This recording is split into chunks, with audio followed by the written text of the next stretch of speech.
Hello guys, সিপিসিআর। তো একটা সময় ছিল যখন টেকনোলজিতে কোনো কিছু হলেই ইনোভেশনের পথেই চলে যেত, বাট কয়েক বছর থেকে এর ট্র্যাক রেকর্ড একবারে ফেইলের পথে। অর্থাৎ কোনো প্রকার ইনোভেশন আমরা দেখতে পারিনি স্ট্র্যাটেজিকলি।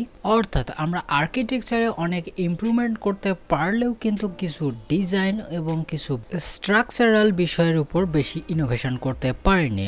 আর এরকমটাই করতে চলেছে কোর্সের অ্যানাউন্স করে দিয়েছে তাদের জিনিয়ন সিরিজের ফ্ল্যাক্স নামের একটি বেন্ডেবল ওলেড গেমিং ডিসপ্লে বা মনিটর, যা আসলে ফ্রিকিং অসম, যেটা এর আগে এখনো পর্যন্ত কেউ করেনি। অনেক বড় বড় ডিসপ্লে মেকাররা আছে, তো এরকম ইনোভেশন করেনি। তো এরকমটা কেন বলছি, এটা একটা ওলেড 45 ইঞ্চের একটা প্যানেল, যেটাকে আপনারা স্ট্রেটলি ফ্ল্যাট রাখতে পারবেন, অথবা আপনি চাইলে এটাকে বেন্ড করতে পারবেন অনেক কার্ভ অনুযায়ী, অর্থাৎ 800 আর এর মতো। আর অবভিয়াসলি পার্টনার হিসেবে তারা এলজিকেই বেছে নিয়েছে ডিসপ্লের জন্য।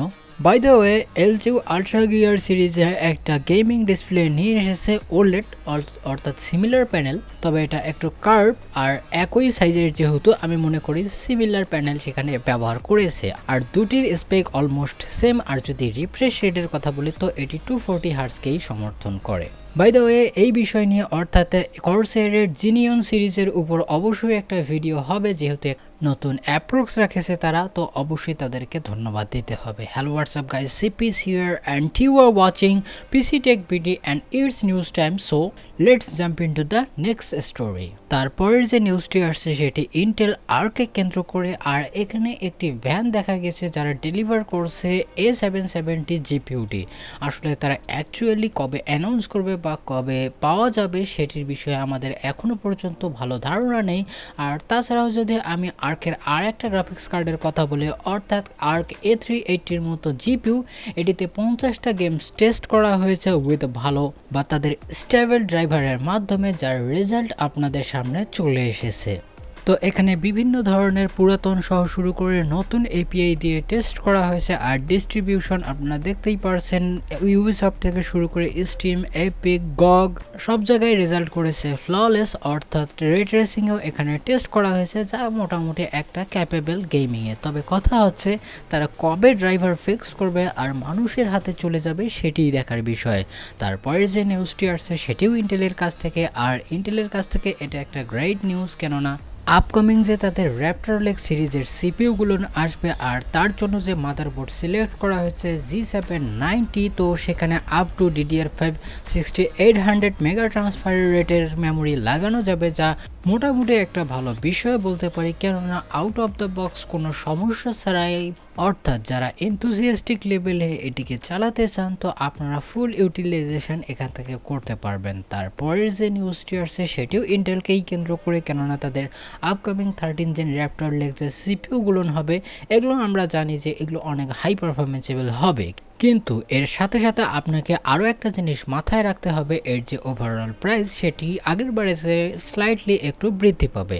আর এরকম একটাই লিগ আসছে ক্যানাডিয়ান ই কমার্সের সাইট থেকে, কেননা আমরা ক্লিয়ারলি দেখতে পারছি তাদের প্রাইস তারা অলরেডি বসিয়ে দিয়েছে, হয়তোবা তারা এটিকে রিমুভ করে দিবে।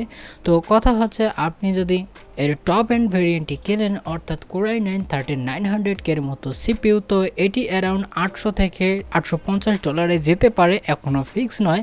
কোরাই 7 এর প্রাইস অলমোস্ট $600 কাছাকাছি যেতে পারে, আমি ইউএস ডলারের কথাই বলছি। আর যদি আপনারা কোরাই 5 এর কথা বলেন, তো সেক্ষেত্রে এর টপ এন্ড ভেরিয়েন্ট যেতে পারে $300, এবং এর যে লো এন্ড ভেরিয়েন্ট থাকতে পারে এটি $210 আশপাশ। অর্থাৎ আপনি যে সিপিইউটি পাবেন কোরাই 5 13400 যে সিপিইউটি আসতে পারে, সেটি অ্যারাউন্ড আপনি 22,000 থেকে 23,000 টাকার মধ্যে দেখতে পারেন। তবে সবচেয়ে ইন্টারেস্টিং পার্ট হচ্ছে, এই যে ইন্টেলের কোরাই 5 কিনবেন, এটিতে আপ টু আপনি 10 কোর দেখতে পারবেন, নট 6 কোর।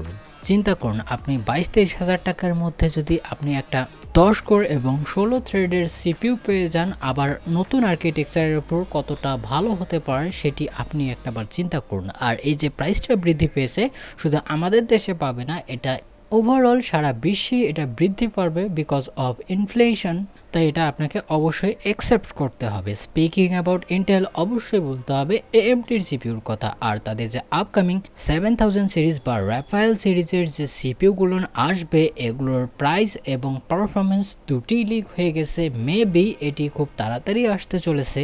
তো প্রথমে আমরা একটু পারফরমেন্সের উপর নজর রাখি। তো এখানে মূলত 7700X যে সিপিউটি হবে রাইজেন 7 এবং রাইজেন 5 7600X যে সিপিউটি হবে সেটির সিনেবেন্স স্কোর অর্থাৎ R23 R20, এবং যদি আমি গিগবেন্সের কথা বলি অথবা সিপিউজির কথা বলি তো সেখানেও মোটামুটি একটা ভালো স্কোর করতে পেরেছে। বিশেষ করে যদি আমি সিঙ্গেল থ্রেডেডের কথা বলি তো এটি out of the box Ryzen 5950X এর মতো মনস্টার সিপিউকে তো সিঙ্গেল করে বিট করে দিয়েছে। আর যদি আমরা মাল্টি থ্রেডেড পারফরমেন্সের কথা বলি তো আগের যে সিগনিফিক্যান্ট একটা বেটার পারফরমেন্স দেখাতে পেরেছে এই ইঞ্জিনিয়ারিং স্যাম্পল বা কোয়ালিফিকেশন স্যাম্পল লেভেলেও। তবে আপনাদের মধ্যে অনেকে আছেন যারা রাইজেন 5 7600X এর জন্য অপেক্ষা করছেন অর্থাৎ 6 কোর এবং 12 থ্রেডের সিপিইউটি নিয়ে। তো সেটিও আপনাদেরকে বলে দিই এটি নিয়ার অ্যাবাউট সিনেবেন্স R23-তে 1900-র কাছাকাছি পারফরমেন্স করেছে, আর যদি মাল্টি কোরের কথা বলি তো এটি 15100-র কাছাকাছি, অর্থাৎ এর স্কোর অলমোস্ট রাইজেন 7 5800X এর কাছাকাছি পারফরমেন্স করছে মাল্টি করে। তো এখন যদি আমরা এর ওভারঅল পারফরমেন্স দেখি সকল সিপিইউর, তো নো ডাউট এখানে মোটামুটি একটা গেম চেঞ্জিং বিষয় দেখতে পারছি। তো এখন চলে যাই একটু প্রাইসিং এর দিকে। তো অলরেডি আমরা জেনে গেছি এর প্রাইস কীরকম হতে পারে near about according to league. By the way এর আগের যে লিগটি ছিল অর্থাৎ পারফরমেন্সের উপর, তো সেটি আসছে গ্রেমন 55 এর কাছ থেকে। তো প্রথমত যদি আমরা রাইজেন 9 7950X এর দিকে দেখি তো এর প্রাইস অ্যারাউন্ড $800 কাছাকাছি হতে পারে। এর নিচের ভাই অর্থাৎ 7900X $600 যেতে পারে, আর রাইজেন 7 7800X এর প্রাইস অ্যারাউন্ড $450 হতে পারে। রাইজেন 7 7700X এর প্রাইস $300 কাছাকাছি হতে পারে, অ্যান্ড রাইজেন 5 7600X এর মতো সিপিইউ এটি $230 থেকে $240 কাছাকাছি হতে পারে, যা মোটামুটি একটু প্রাইসি মনে হচ্ছে। তবে কিছুই করার নেই, ইনফ্লেশনের কারণেই আপনাদেরকে এই সিপিইউগুলো নিতে হবে, ইন্টেলের ক্ষেত্রেও প্রযোজ্য। তবে খুবই ইম্পর্টেন্ট একটা বিষয়, আপনারা যদি চান যে আমি একটা বাজেটে থেকে একটা পিসি বিল্ড করব তো সেটি পসিবল নয় বর্তমান সময়ের জন্য। আপনি করে নিতে পারেন, তবে আপকামিং যে জিনিসগুলো আসবে মাদারবোর্ড, মেমোরি অথবা প্রসেসর, সেগুলোর প্রাইস অনেকটা হাই থাকবে বলে আমি মনে করছি। বাকিটা আপনাদের উপর। তারপরে যদি চলে যাই নিউজে, তো সেটি আসছে এনভিডিয়ার কাছ থেকে, আর এনভিডিয়া মেবি তাদের কিনোট 20 সেপ্টেম্বরে রাখতে চলেছে। অর্থাৎ আপনারা জানেন এই কিনোটে কি হতে পারে। অবভিয়াসলি সময়কে অ্যানালাইজ করলে দেখা যাচ্ছে যে তারা RTX 40 সিরিজের অথবা অ্যাডা লাভলেস বেস কার্ড নিয়ে আসতে পারে, আর এটি তারা কনফার্ম করেই দিয়েছে। তবে হ্যাঁ, বলেনি যে আমরা অ্যাডা লাভলেসই নিয়ে আসবো। তবে কথা হচ্ছে তাদের এই নোটটিকে আপনি কিভাবে নেবেন। অবভিয়াসলি তারা গ্রাফিক্স কার্ডই লঞ্চ করতে যাচ্ছে, আর প্রবাবলি 20 সেপ্টেম্বর। অ্যান্ড শেষের যে নিউজটি আসছে সেটিও এনভিডিয়ার কাছ থেকে, আর ধরা যাচ্ছে বা শোনা যাচ্ছে যে RTX 4060 এবং 4060 Ti যে গ্রাফিক্স কার্ড হবে, আমরা জানি এগুলো অনেক পাওয়ারফুল হবে অ্যাজ কম্পেয়ার টু 30 সিরিজ। তাই এর জন্য বেশি বেশি আপনাদেরকে পাওয়ারের যোগানো দিতে হবে, অর্থাৎ এর যে পাওয়ার ড্র হবে, যেমন RTX 4060-র মতো গ্রাফিক্স কার্ড অ্যারাউন্ড 240 ওয়াট পর্যন্ত কনজিউম করতে পারে। আর যদি আমি কথা বলি RTX 4060 Ti, তো সেটি অ্যারাউন্ড 280 ওয়াট পর্যন্ত যেতে পারে সিম্পল বুস্ট মোডে। আর আপনারা এইখান থেকে আইডিয়া লাগান যে এটা কতটা পাওয়ার হাঙ্গার হতে চলেছে। অলমোস্ট নিয়ার অ্যাবাউট 300 ওয়াট, আর 300 ওয়াটকে আপনাকে অবশ্যই বিশাল একটা পাওয়ার র্যাঙ্কে রাখতে হবে। আর আসলে 300 ওয়াট কনজিউম যদি করে এই ধরনের কার্ড। তবে আর একটা আপনাদেরকে বোনাস ফ্যাক্ট দিয়ে দেই, এর যে স্কোর এসেছে অর্থাৎ টাইম স্পাইয়ে, এটি আসলেই ঈর্ষণীয় বিষয়। অর্থাৎ RTX 3070 বা 3070 Ti এর মতো গ্রাফিক্স কার্ডকে পিছে ফেলে দিবে ইন টার্মস অফ রেস্টারাইজেশন পারফরমেন্স, রে ট্রেসিং পারফরমেন্স, AI ফিচার এবং ওভারঅলে। আই হোপ যে ভিডিওটি আপনাকে ভালো লেগেছে। যদি লেগে থাকে অবশ্যই একটা লাইক দিবেন, যদি কিছু বলার থাকে কমেন্টে সেটা জানিয়ে দিবেন। আর এখনও যদি আমার চ্যানেলটিকে সাবস্ক্রাইব না করে থাকেন তো প্লিজ চ্যানেলটিকে সাবস্ক্রাইব করবেন, কেননা সামনে আরও মোবাইল রিলেটেড কন্টেন্ট আসতে চলেছে, মেবি iPhone 14 অথবা আরও কিছু ইন্টারেস্টিং। তাই অবশ্যই চ্যানেলটিকে সাবস্ক্রাইব করে নেবেন। দেখা হবে নেক্সট ভিডিওতে। ভালো থাকবেন, সুস্থ থাকবেন, বাই বাই।